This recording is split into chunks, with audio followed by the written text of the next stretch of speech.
Bonjour à tous mes chers amis footballistiques, qu'est-ce que vous dites aujourd'hui? Bienvenue sur la chaîne de Del Piazza où nous allons parler du match qui opposait le club de Bruges face au Red Bull Salzbourg.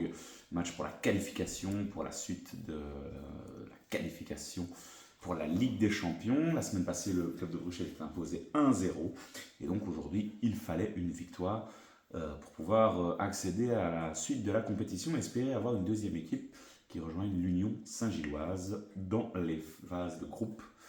Nouvelle version dans cette Ligue des Champions. Et donc, ce match-là, ça n'a pas été simple du tout. Victoire du club de Bruges 3-2, mais ce fut vraiment, vraiment compliqué pour le club de Bruges qui s'est fait peur, clairement. Et voilà, on n'a pas encore la nouvelle version du club de Bruges, forte, claire, où les circuits de passe sont bien élaborés.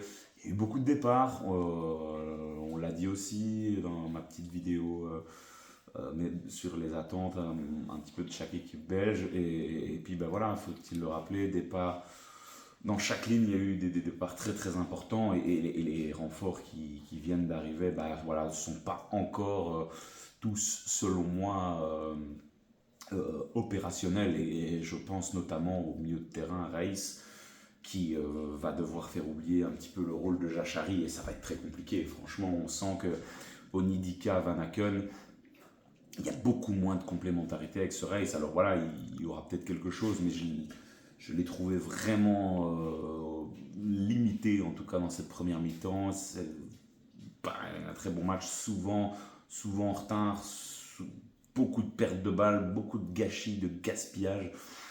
De ce côté-là, voilà, il faudra clairement proposer autre chose dans ce milieu de terrain-là pour retrouver l'excellence du club de Bruges au plus haut niveau l'année passée. En défense, ben voilà, il y a eu le départ bien sûr de Kuiper qui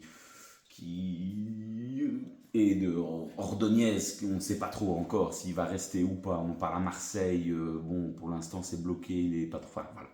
Bref, tout ça pour dire que pour l'instant, on essaye encore un petit peu de trouver la défense idéale. Miki Hayen teste différentes choses. Aujourd'hui, c'était Seyss à droite, Meyer à gauche, Spillers, Mekele dans l'axe.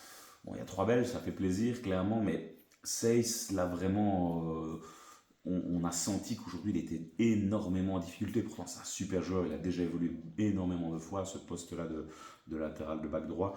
Et aujourd'hui, bon, on sentait que c'est un gaucher, il n'arrive pas à donner des centres. À ce poste-là, ça va être très compliqué. D'ailleurs, directement, hop, on l'a rectifié en deuxième mi-temps. Il est passé à gauche pour faire entrer Kylian Sable, qui a très très bien performé d'ailleurs. Très très bonne montée de ce jeune joueur belge aussi. On avait une défense complètement belge, hein, avec Mignolet, c'était quand même assez sympa, il faut aussi le souligner. Et une défense malgré tout assez jeune, hein, Seyss, Spillers, Sab, très très intéressant. Et Sab, clairement, là on avait de l'impact offensif, des centres qui venaient clairement. Ensuite, un joueur que j'aimais encore quelques doutes vraiment pour être titulaire tout au long de cette saison, et je l'aime beaucoup, mais c'est Romeo Vermans qui clairement, ben voilà, c'est un jeune, il a encore une marge de progression exceptionnelle, je pense, mais j'ai un peu peur que cette vareuse du club de Bruges soit encore actuellement un petit peu grosse pour lui, en tout cas le rôle d'un titulaire. L'année passée, ben, il subvenait souvent, il venait du banc, il venait remplacer Jude Gla. Mais voilà, aujourd'hui, clairement, il a des occasions en Ligue des Champions. Il faudra les mettre dedans. Aujourd'hui, c'est pas terrible. Alors, la volonté est là. Il court énormément. Il se dépense à 10 000%. Il n'y a aucun problème avec ça.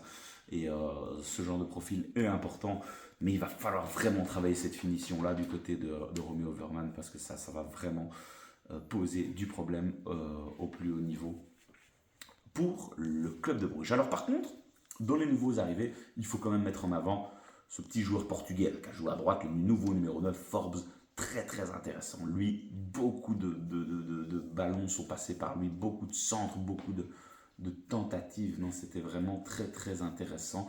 C'est lui qui vient donner le but de l'égalisation. Oui, tout à fait. Très beau but, hein, vraiment, où il fait une très belle course de 50 mètres pour venir tromper le gardien. Donc lui, il a été à la base de quasiment toutes les actions offensives. Avec Solis de l'autre côté, c'est quand même intéressant. Solis, très très belle première mi-temps, où il rentre dans le jeu sur son pied droit pour essayer d'enrouler. Très belle, très beau joueur aussi, malheureusement pas décisif aujourd'hui, mais il a fait mal, il a pesé littéralement sur cette défense, de Salzbourg. Alors oui, donc Vormand, comme je l'ai dit, voilà, il va falloir peut-être aller chercher un dernier petit numéro 9 là-bas pour donner un petit peu de concurrence clairement à ce poste-là. Puis bah, les remplaçants qui sont rentrés, bah, Stankovic, j'ai pas de l'Inter, quand même un grand nom, je ne l'ai pas trouvé non plus encore très affûté, très implémenté dans ce système-là du club de Bruges.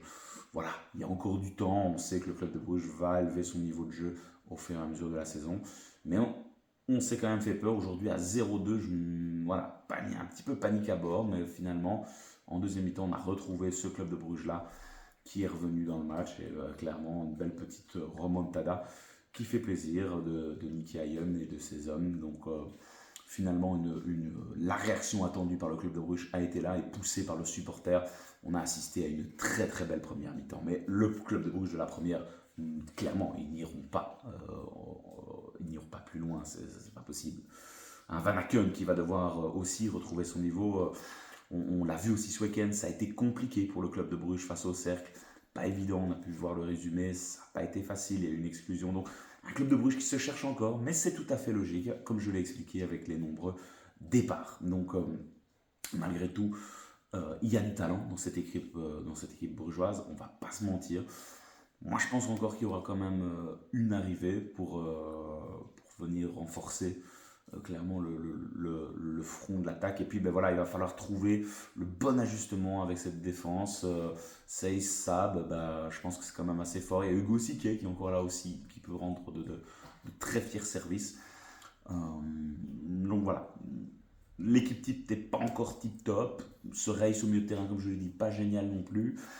Onidika, par contre, toujours, moi je suis fan de ce joueur-là, et le club de Bruges en Onidika, ce serait vraiment une catastrophe. J'espère qu'ils pourront le garder, c'est un super joueur.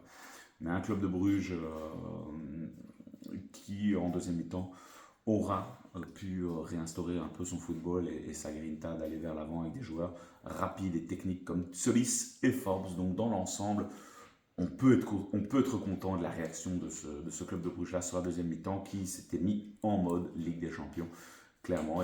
Mais cette équipe de Salzbourg a quand même proposé aussi de très belles choses, franchement. Beaucoup de jeunes. Donc, ouais, c'était vraiment un chouette match finalement. Et j'ai adoré suivre cette rencontre-ci ce soir. Le club de Bruges continue son parcours et affrontera prochainement le Celtic de Nicolas Raskin. Ça risque d'être assez... Ah non, c'est les Glasgow Rangers. Ouais, non, je pense que c'est les Celtics. C'est soit le Celtic ou les Glasgow Rangers. Voilà, à vérifier quand même. Sorry pour cette petite information un peu lacunaire. Voilà, j'en reste là sur cette fin de vidéo. Mes amis, on se retrouve très très vite demain, puisque demain on a la super finale de la Super Coupe d'Europe entre le Paris Saint-Germain et Tottenham. Je pense qu'il y aura beaucoup de choses à dire, notamment une polémique avec Donnarumma qui est en train d'affoler tous les réseaux sociaux. On en parle demain. Restez connectés, vive le football. Ciao, ciao.